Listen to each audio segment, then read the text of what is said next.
विष्णु महेश में भरोसा नहीं रखता तो तुम जबरदस्ती रखवाओगे क्या? जय मूल निवासी कहोगे, जय मूल निवासी कहूंगा। जय भीम कहोगे, जय भीम कह दूंगा। जय फातिमा कहोगे, जय फातिमा कह दूंगा। बस नफरत वाला भुक्ति तान करके जय श्री राम नहीं कहूंगा। देश की सच्चाई सच छुपने नहीं देंगे। इस शानदार मौसम में बुद्धिस्ट भारत बनाने के लिए देश के कोने कोने से जो यहां लोग आए हैं, सबसे पहले आप सभी लोगों को क्रांतिकारी जय भीम, जय भीम, नमो बुद्धाय, नमो बुद्धाय। 4 लोगों को याद करना इस मंच पर बेहद जरूरी है। सबसे पहले तथागत बुद्ध, इसके बाद सम्राट अशोक, जिनकी वजह से इस देश में बुद्ध धर्म का प्रचार प्रसार हो सका। तीसरा बाबा साहब और चौथे मान्यवर कांशीराम, जिनका आज स्मृति दिवस है। उन सब के चरणों में श्रद्धा सुमन अर्पित करते हुए सीधे सीधे मुद्दे पर आता हूं। दिल्ली में 22 प्रतिज्ञाएं ली गई। उन 22 प्रतिज्ञाओं से तथाकथित मनुवादियों के सीने पर सांप लौट गए। अब मैं पूछना चाहता हूं पूरे तर्क के साथ, पूरी रैशनैलिटी के साथ, पूरी जिम्मेदारी के साथ, पूरे संवैधानिक मूल्यों के साथ, कि मैं अगर ये कह रहा हूं इस मंच से कि मैं ब्रह्मा विष्णु महेश में भरोसा नहीं रखता तो तुम जबरदस्ती रखवाओगे क्या? नहीं। इस देश का संविधान, इस देश की कोर्ट मुझे ये इजाजत देती है कि मैं कह सकूं कि मैं नास्तिक हूं। इस देश का संविधान मुझे इजाजत देता है कि मैं गर्व से कह सकूं कि मैं बौद्धिस्ट हूं। अगर मैं बौद्धिस्ट हूं तो यह कौन सा दोहरा चरित्र है ये बात कहने में कि मैं ब्रह्मा विष्णु महेश में भरोसा नहीं रखता? इसमें कैसे किसी के धर्म का अपमान हो गया, कैसे किसी की भावनाएं आहत हो गई? ये तो मेरा निजी विषय है कि मैं किसमें भरोसा रखता हूं, किसमें नहीं रखता। इसमें तकलीफ कहां हो गई तुम लोगों को? लेकिन यहां सामने बैठे हुए लोगों से एक अनुरोध करना चाहता हूं मैं कि मंचों से जब नारे लगवाए जाते हैं तो नारे बड़े शिद्दत के साथ लगाए जाते हैं कि बहेलिया आएगा, जाल बिछाएगा, हमको फंसाएगा, लेकिन हम फंसेंगे नहीं। लेकिन ध्यान रखिए सभी लोग, मंच पर और नीचे, रट्टू तोता नहीं बनना है। हर चुनाव से पहले यह नहीं रटना है कि झोली वाला बाबा आएगा, खुद को फकीर कहलाएगा और जाल बिछाएगा राशन का, हमको फंसाएगा और हम फंस जाएंगे। यह नहीं होने देना है। अगर असली बुद्धिस्ट हो तो यह प्रण ले लो कि बुद्धिस्ट का मतलब है। आपको पता है कि मैं कौन सा वाला बुद्धिस्ट हूं? मुझे तथागत बुद्ध की एक बात जो सबसे पहले समझ में आई वो ये कि बुद्ध को जो ज्ञान की प्राप्ति हुई थी, पता है आप लोगों को क्या ज्ञान की प्राप्ति हुई थी? पता है? सब लोग कहते हैं कि बुद्ध को ज्ञान की प्राप्ति हुई थी, बुद्ध ने सत्य की खोज की थी। बुद्ध को जो ज्ञान की प्राप्ति हुई थी, बुद्ध ने जो सत्य की खोज की थी, वो ये थी कि इस दुनिया में कोई ईश्वर नहीं है, कोई ईश्वर की सत्ता नहीं है। जब ईश्वर की सत्ता नहीं है तो ये दोगलापन छोड़ दो। इस मंच पर या नीचे बैठा हुआ कोई व्यक्ति अगर अपने हाथ में लाल धागा बांध करके नमो बुद्धाय करेगा तो वो बहुजन मिशन का द्रोही है।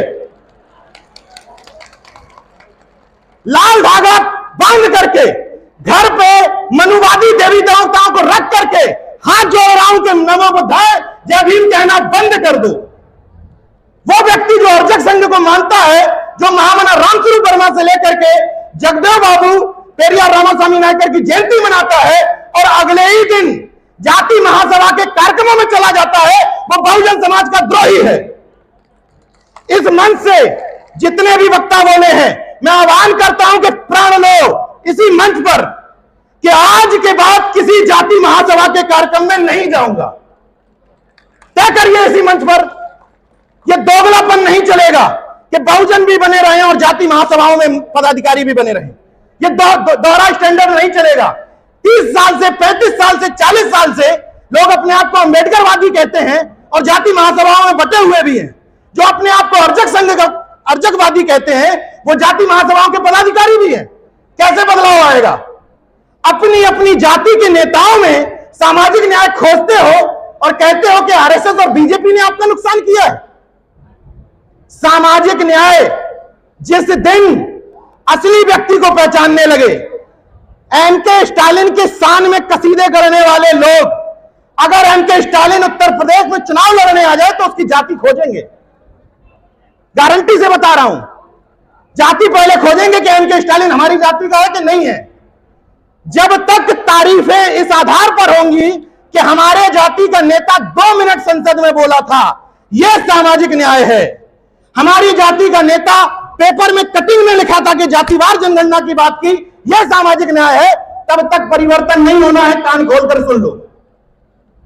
इसलिए इन मंचों से 22 प्रतिज्ञाएं जो ली जाएंगी उनमें एक प्रतिज्ञा और ऐड कर लो। मेरी तरफ से बंते जी से अनुरोध है कि हम उस धर्म के देवी देवताओं के अलावा अपने जाति के नेताओं को पहले राजा रानी और फिर देवी देवताओं की तरह नहीं पूजेंगे।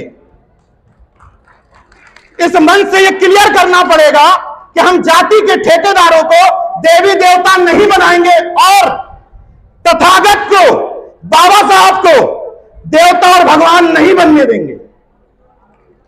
ये गौर से सुन लीजिए। अगर बाबा साहब के सामने अगरबत्ती लगाते रहे और तथागत बुद्ध को उसी सिस्टम के साथ पूजते रहे तो वो तो देर नहीं जब नागपुर में आरएसएस के मुख्यालय में बाबा साहब की प्रतिमा रख करके पूजने लगेंगे ये लोग, क्योंकि वो चाहते हैं कि आप लोग पूजने की परंपरा में बने रहें। वो चाहते हैं कि आप अगरबत्ती दिखाते रहें। भाई ये कौन सा पाखंड का विरोध है कि उनके वाले लिंग को पूजो तो पाखंड का विरोध और हमारे वाले को पूजो तो हम वैज्ञानिक हैं? ये कैसा विज्ञान है?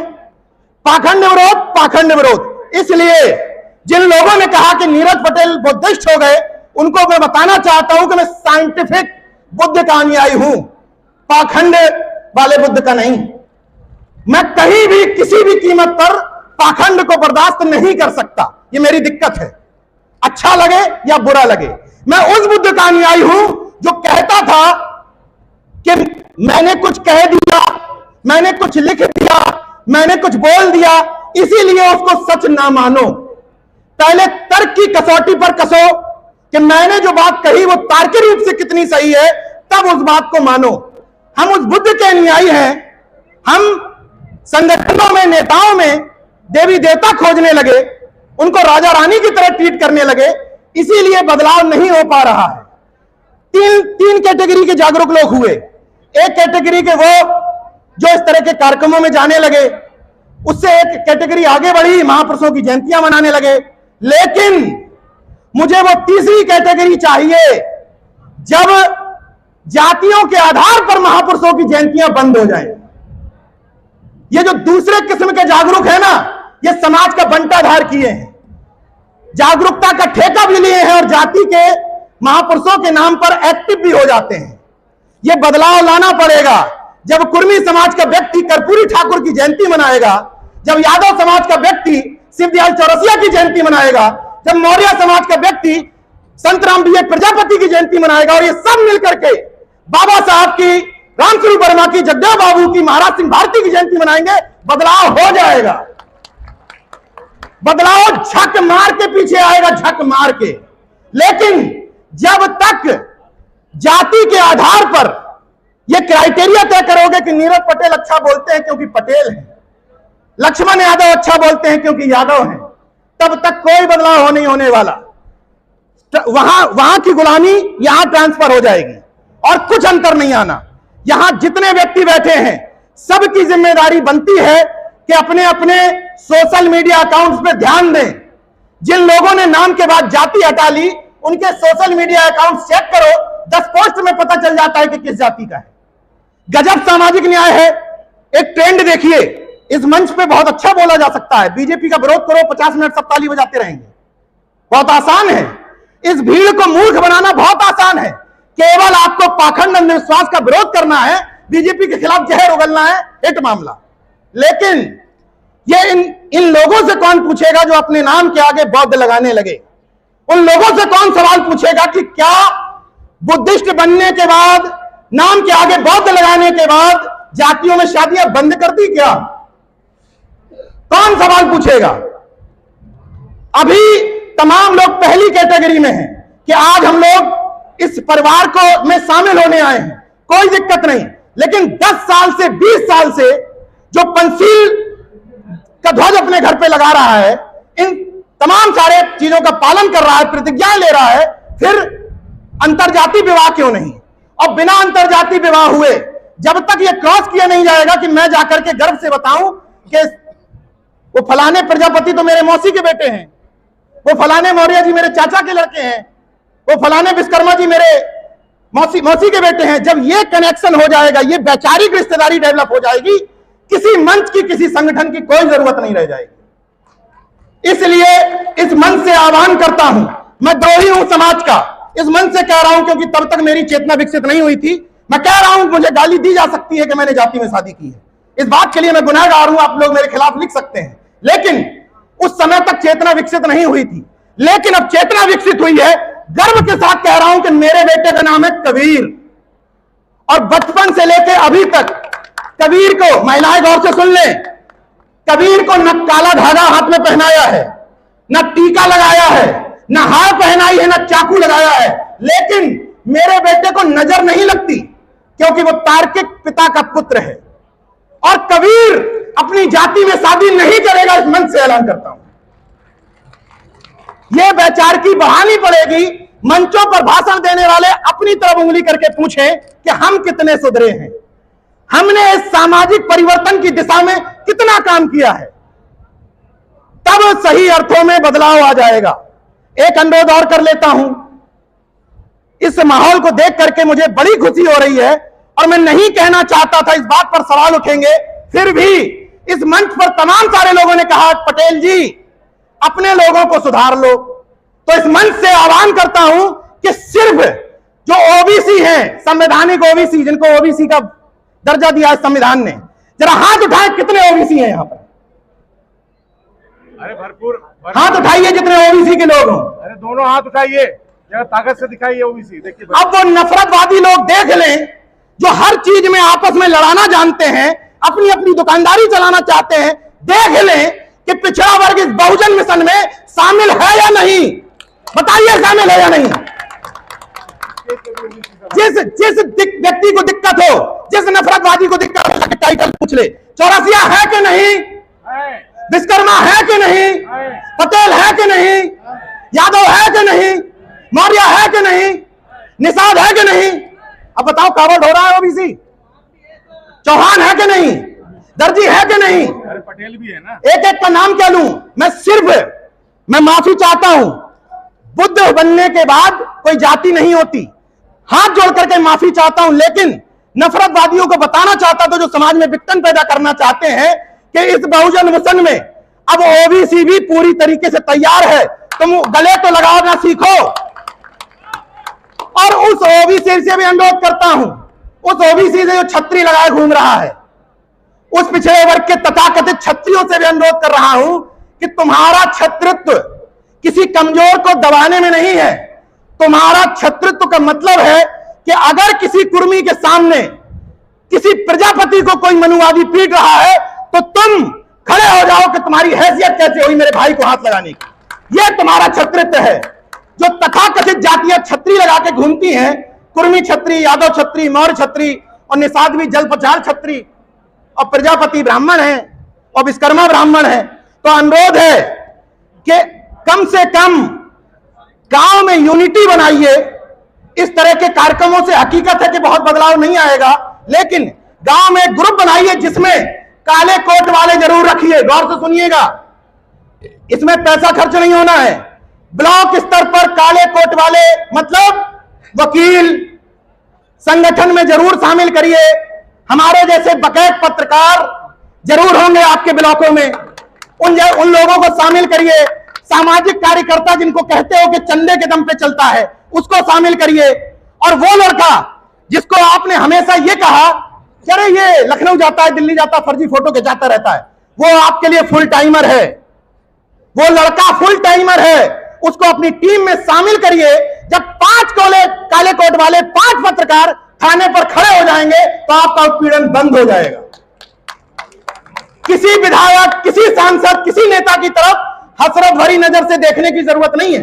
निश्चित तौर पर राजनीतिक कुंजी से बहुत सारी चीजों का परिवर्तन होता है।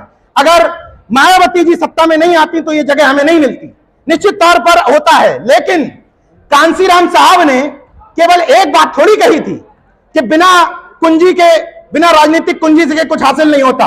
उन्हीं मान्यवर कांसीराम साहब ने यह भी तो कहा था कि अगर सामाजिक परिवर्तन के बिना कोई राजनीतिक परिवर्तन हो जाता है तो बहुजनों के काम का नहीं रहता।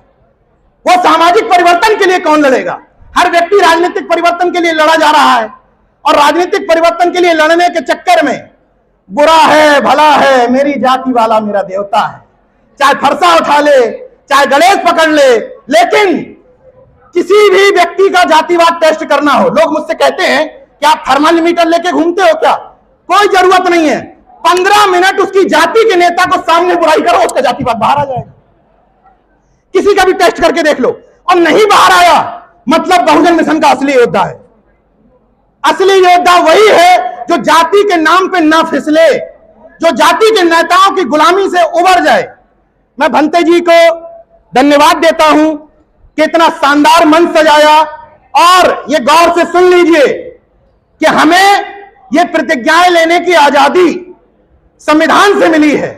संविधान ने हमें इस बात की छूट दी है कि हम किसी भी पूजा पद्धति को माने या किसी भी पूजा पद्धति को ना माने। इसलिए बंते जी ने कहा है कि वो 22 प्रतिज्ञाएं यहां दोहराई जाएंगी। उन 22 प्रतिज्ञाओं के साथ एक प्रतिज्ञा और मेरी तरफ से लेते जाइए कि किसी को भी हम खुदा नहीं बनाएंगे। सभी महामानव जो हमारे लिए काम किए हैं उनको पूजेंगे नहीं, उनको जानेंगे, मानने से ज्यादा उनको जानेंगे। अंतिम शब्दों के साथ अपनी बात खत्म करूंगा कि जरा सा कतरा कहीं आज अगर उभरता है तो समंदर के लहजे में ही बात करता है। जरा सा कतरा कहीं आज अगर उभरता है तो समंदर के लहजे में ही बात करता है। खुली छतों के दिए कब के बुझ गए होते, कोई तो है जो हवाओं के पर कतरता है। और सुन लो बुद्ध के अनुयायियों, सराफतों की यहां अहमियत ही नहीं, किसी का कुछ ना बिगाड़ो तो कौन डरता है। जय विज्ञान, जय संविधान, जय भीम, नमो बुद्धाय, जय अर्जक, जय मूल निवासी। जो कहोगे उसका जवाब दूंगा। जय मूल निवासी कहोगे, जय मूल निवासी कहूंगा। जय भीम कहोगे, जय भीम कह दूंगा। जय फातिमा कहोगे, जय फातिमा कह दूंगा। बस नफरत वाला भुक्ति तान करके जय श्री राम नहीं कहूंगा। धन्यवाद।